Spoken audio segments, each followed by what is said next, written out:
जो 1947 में हमने अपनी बहनों की इज्जतें लुटाई थी ना, वो जाया ना जाए। आज उनकी रूहें तड़प रही होगी, कब्रों में तड़प रही होगी वो बहन। खुदा न हादसा, वो हमें कम से कम ये दुखता ना कि हमारी बहनों की इज्जतें लुटी हरामजादे हिंदुओं ने या अंग्रेजों ने। यकीन करें अगर ये हालात रहे ना तो ये सारे अमीर हमारी बहनों को रोड पे पसंद किया करेंगे। हमें जज पता क्या बोलेगा कि अपनी दूसरी बेटी बचाओ, इसका केस वापस ले लो, अपना दूसरा बेटा बचाओ। पहला बेटा मार दिया ना जिसने, वो दूसरा भी मार देगा। हमारे कोर्टों में ऐसे हो रहा है। कवेलरी में एक ऐसा नहीं हुआ था कि एक बेटे ने अपनी बहन के लिए लड़ा, उसको मार दिया गया, कोई सबूत नहीं मिला। आखिरकार उस एक गार्ड की कमीज मिली जिसके ऊपर ब्लड लगा हुआ, फिर फंस गया। फिर उसकी माँ ने कहा था जज साहब को कि जज साहब मेरी बेटी जवान घर में बैठी हुई है, अगर मैंने यहाँ पे खड़ी रही ना वो उसको ले जाएंगे और वो मुझे कह रहे हैं कि तेरे घर से नंगी करके लेके जाएंगे अपने घर तक। वो माँ ने कहा था कि अगर मेरी बेटी की जमानत दे सकते हो ना और मेरी सारी उम्र की जमानत दे सकते हो तो मेरा केस आगे लेके चलो। और जज साहब चुप हो गए थे, जवाब नहीं था।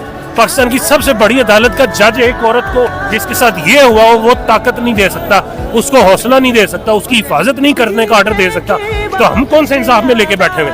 हम इनके खिलाफ लड़ सकेंगे? ये हमजा शहबाज दूसरे तीसरे, हमें नहीं याद कि इस मुल्क में कैसे मुकाबले होते। मैं छोटा सा था, सुनते थे आबिद बॉक्सर और फलां फलां मुकाबला किया, बंदा गायब। आज वो नहीं है इस बंदे की वजह से।